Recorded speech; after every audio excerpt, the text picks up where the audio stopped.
বরং যারা রক্ত দিয়ে বাংলাদেশকে ফ্যাসিবাদ মুক্ত করেছে আজ তারা একের পর এক জীবন দিচ্ছে। শরীফ ওসমান হাদির মৃত্যুকে মেনে নিতে কষ্ট হয়, আল্লাহ তারে শাহাদাতের উচ্চ মাকাম দেয়। এই ছেলেটা এনসিপির কিছু তো ভালো আছে, যার দেশপ্রেমিক, সবচেয়ে বড় কথা ইসলামকে ভালোবাসে।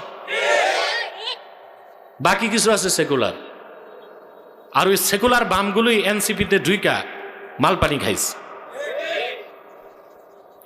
জুলাই আন্দোলনে দেখছি যে ছাত্র নেতাদের মুখে হাড্ডি গনা যায়, এখন এদের মুখ থেকে ঘি টপকায়। সব আঙ্গুল ফুলে কলা গাছ, কলা গাছ না বট গাছ। যারা ভালো ছিল, দেশপ্রেমিক, ভারত বিরোধী, আগ্রাসন বিরোধী, এদের অন্যতম ছিল শরীফ ওসমান হাদি।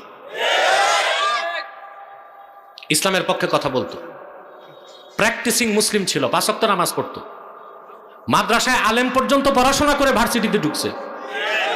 মাদ্রাসার ছাত্র সে, জালকাঠি মাদ্রাসা থেকে আলেম পাস করে ভার্সিটিতে ঢুকছে। হাফেজ ছিল, দাড়ি রাখছে, নামাজ পড়তো, দুর্নীতির বিরুদ্ধে সে লড়াই করত, আর ভারতীয় আধিপত্যবাদের বিরুদ্ধে লড়াই করত। আজ তাকে জীবন দিতে হলো কেন? 9 মাসে সংস্কার কমিশন একটি ঐক্যমত্যে পৌঁছতে পারলো না কেন? একটি কথায় একমত হলো না কেন? বাংলাদেশের সাথে ভারতের কোন চুক্তি সম্পর্ক থাকতে পারবে না, ভ্রাতৃত্বের সম্পর্ক থাকবে না, সম্প্রীতির সম্পর্ক থাকবে না, থাকবে বাণিজ্যিক সম্পর্ক। তাও হতে হবে সম্মানজনক, ঠিক কিনা? ও দাদাগিরি করবে আর আমরা মেনে নিব, এত সস্তা? বুঝবা সামনে কত চালে কত ধান। আমরা তো বলতেছি শোনো না, শুনবা, যখন শুনবা তখন কানবা, আর কিছু করার থাকবে না।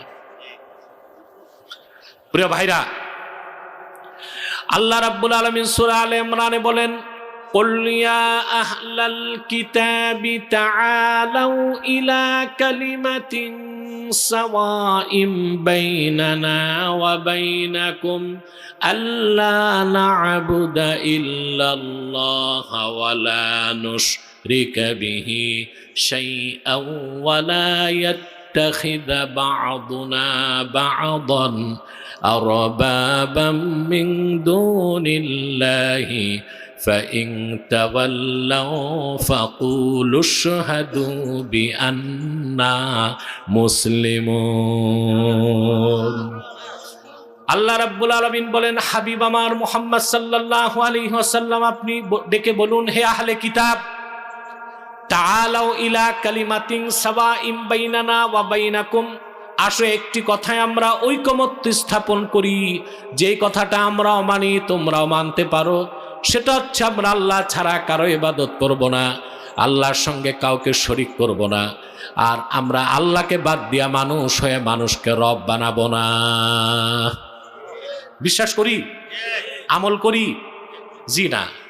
এই যে তৃতীয় কথাটা, আল্লাহকে বাদ দিয়া মানুষ হয়ে মানুষকে রব বানাবো না, এই কথায় আমরা বিশ্বাস স্থাপন করলেও আমলে পরিণত করতে পারি নাই। আমরা নির্বাচনের মাধ্যমে আইন প্রণেতাদের সংসদে পাঠাই, আর তারা আমাদের জন্য আইন বানায়। এটা হচ্ছে মানুষ হয়ে মানুষকে রব বানানো, আর এটা হচ্ছে শিরকুম বিল্লাহিল আযীম, মারাত্মক শিরক, মারাত্মক। আপনার যে ভোট দেন সংসদ সদস্যকে, তো সে কি, তারে কেন ভোট দেন? গম চুরি করতে? কথা বলেন। চাউল চুরি করতে? রাস্তার টাকা চুরি করতে? সে হচ্ছে আপনাদের নেতৃত্ব দিবে, সে আপনাদের আইন প্রণেতা, আপনাদের কথা বলেন।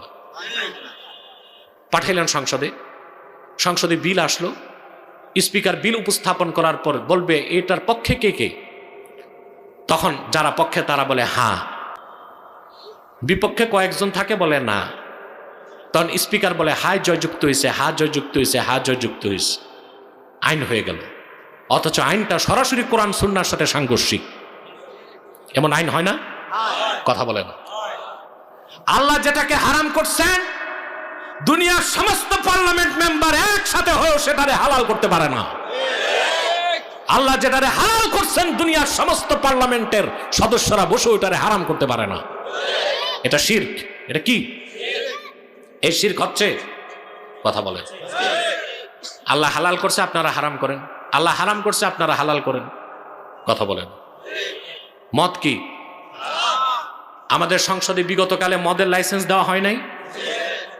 লাইসেন্স মানে বৈধতা। এখন এই কুফর যদি থাকে তখন কি আর রাজনীতি করা যায়? তো উপায় কি? উপায় তো লাগবে। সংসদ তো ফাঁকা রাখা যায় না। সব যদি কাফের মোশরিক বেঈমান সংসদ দখল করে, তার আপনি থাকতে পারবেন? কথা বলেন। এই জন্য আমরা যারা রাজনীতি করি না, খেলাফত চাই, আমরাও চাই ইসলামের পক্ষে কথা বলার সর্বোচ্চ সংখ্যক সদস্য সংসদে যাক।